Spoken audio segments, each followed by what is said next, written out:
Well, we've seen a torch, and we've talked about a pole vaulter. Here's the real deal.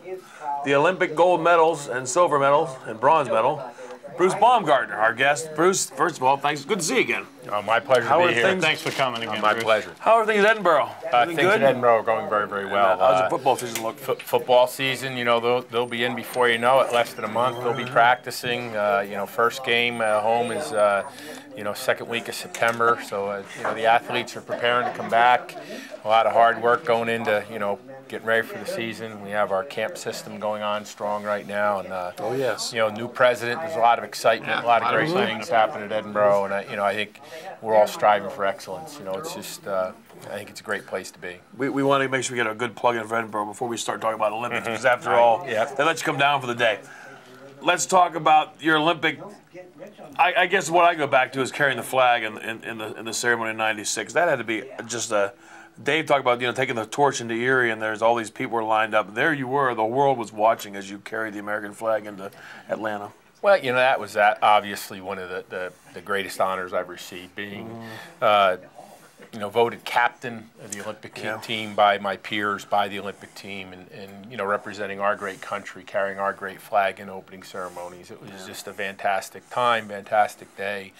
You know, and the U.S. team, the host team, goes into the ceremony last, and you know, when you went over that ramp and there were 100,000 people or so screaming and hollering, and it was so loud, and I tell you what, I was very nervous. I mean, it was like unbelievable. Yeah, you just didn't want to slip, fall, drop it. Well, the same thing Kennedy said about the torch. I like that. It's don't do anything stupid, right? It's a lot of pressure, even though it was only like 400 and some meters around the track before you posted the flag. But it was.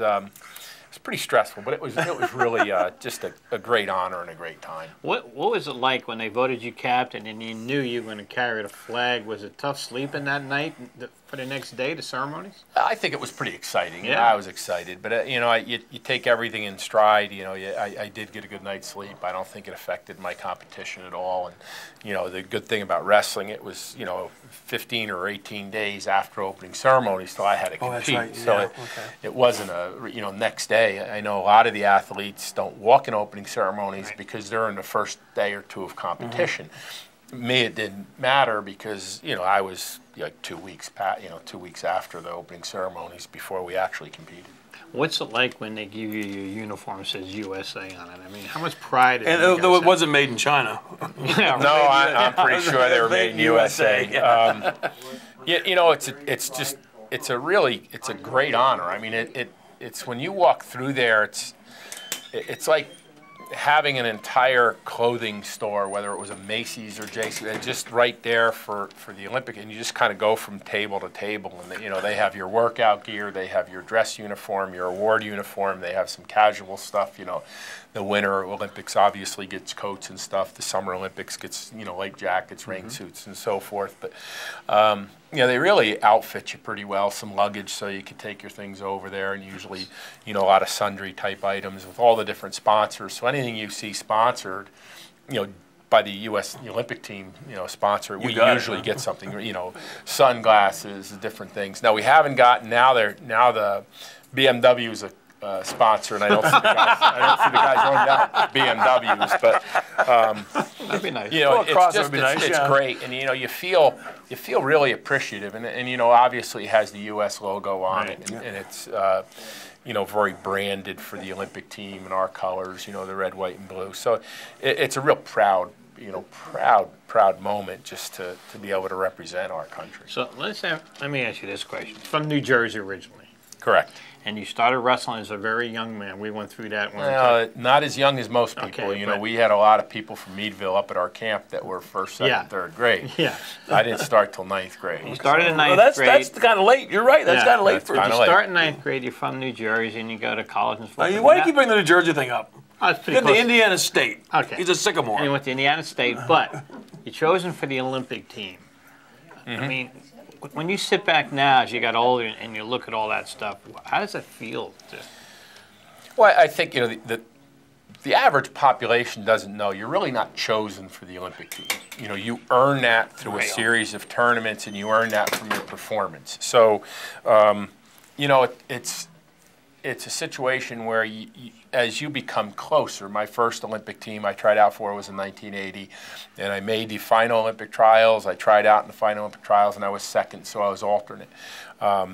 You sort of know as you climb that ladder. The next year, I qualified for the Olympic trials and some many different tournaments, and then went to the Olympic trials. So you win each match, and every time you advance in that tournament, you have a better idea whether you're going to make it. So it's not, and I don't think many sports you're not selected. You earn that. Right. So it's like a group of accomplishments. So you're getting closer and closer each time. So it's not.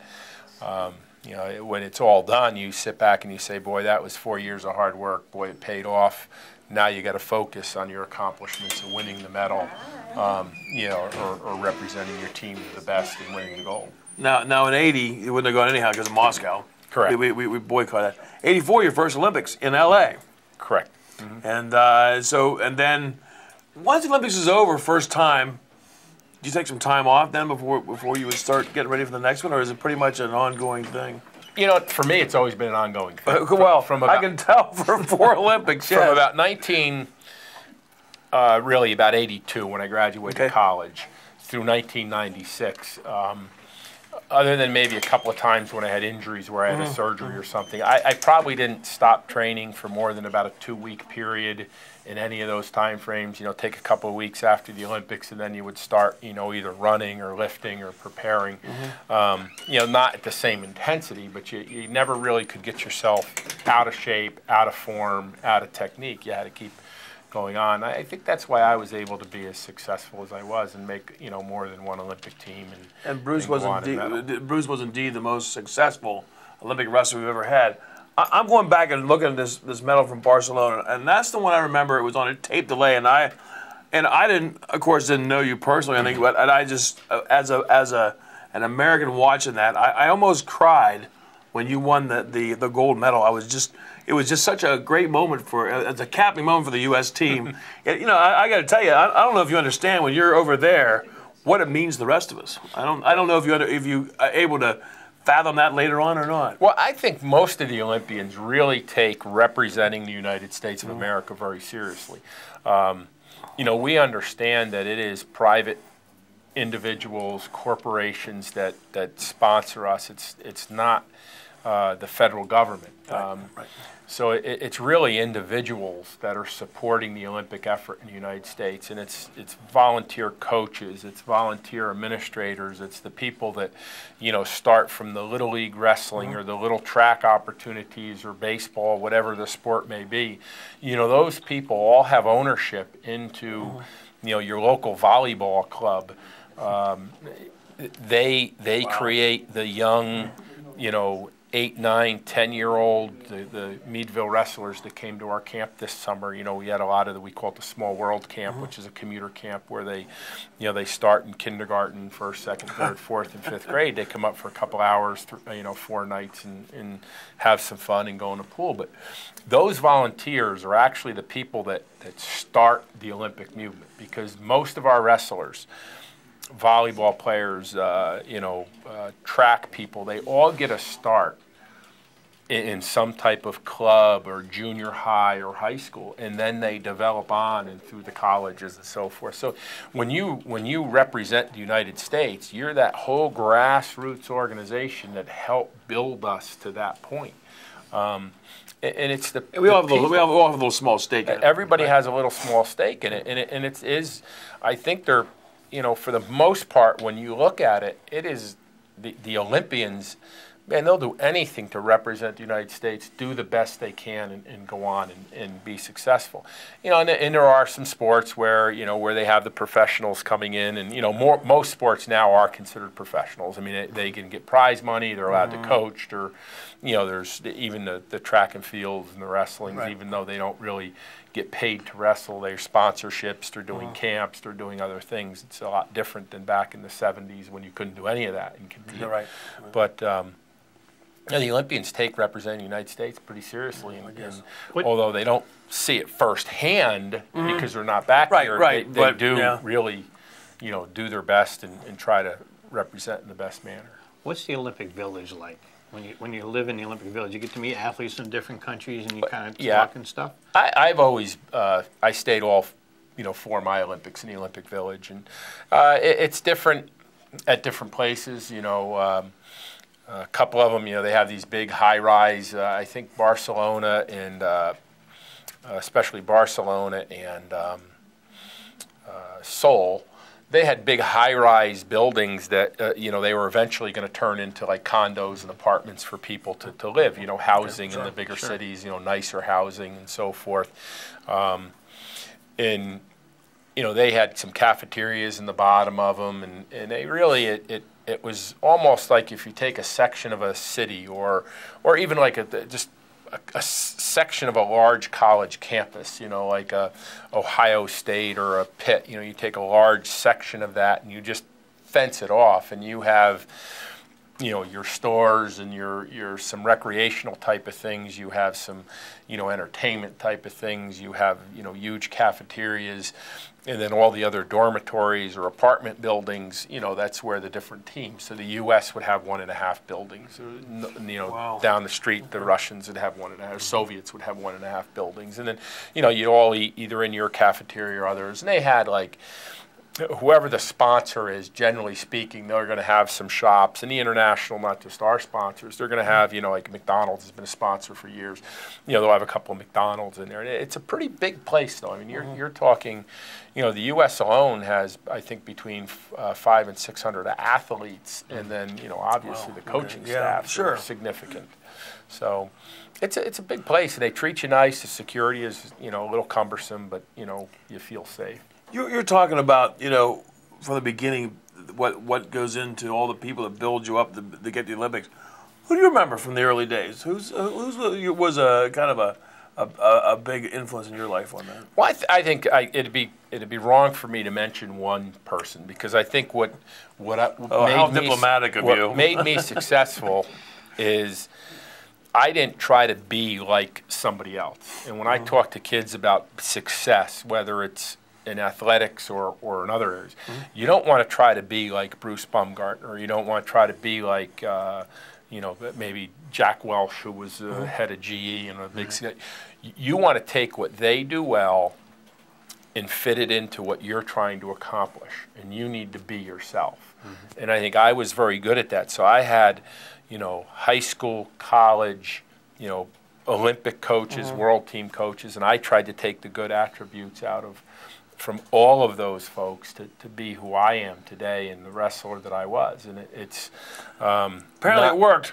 Well, I think if you talk to the successful people, especially in wrestling and I think in most sports, everybody has a little bit different style.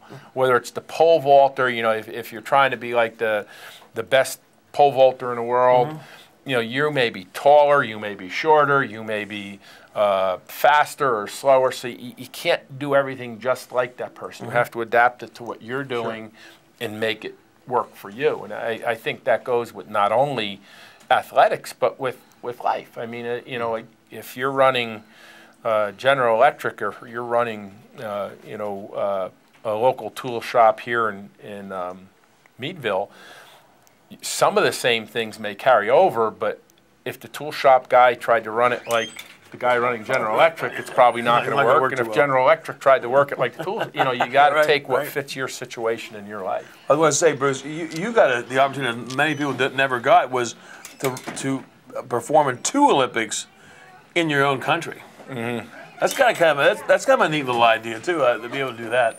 Well, it was a great, to do 2 of them in the United States was unbelievable. And of course, travel would be a lot of fun too, to Seoul. Well, it's a little bit more difficult traveling because you have the time changes, you have the different, socio-economical, different cultural issues you have to overcome. Where in the United States, it's the United States. Sure, plus, it's plus home. There's always a little bit of, when you're at the other country, they're in Spain or in Korea, they were trying to make it good for those Spain and Korea, so everybody was really nice. Sure, but they weren't. Yeah, I understand. But there's that little edge, that little advantage when you're in your home fan, and plus you have more fans. The tickets are more accessible. People can come a lot easier. Bruce, you just had a wrestling camp up at Edinburgh. Yeah, we have, still have one coming up in another week, but yes. And did you have anybody at the camp that's going to be going over to the Olympics? We had Sean Bunchin, who's an alternate to the Olympic team, who was a graduate at Edinburgh University, and we had Travell DeLugnoff, the heavyweight person that will be wrestling in the Olympics, in a couple of weeks. Right. Now, what do you put you on a spot for a second? What's his chances of medaling, do you think? Well, I think, and when I introduced him, this is the 20th year since I won my medal in Barcelona in 1992, and I think he has, and that's the last gold medal we've had at heavyweight. I think he's got a good chance of winning a gold medal at heavyweight. Again, to win the medal, you're obviously, and he is extremely talented and hardworking, but you have to have a little luck with it too. And I think if the things go his way and he has that little bit of luck with him, he's more than talented and hard worker enough to do that. And I think you're very modest. You're the most decorated amateur wrestler in the history of the United States. Does some of these guys contact you and pick your brain a little bit? I talk to a few of them and help them out and, give them some guidance and so forth.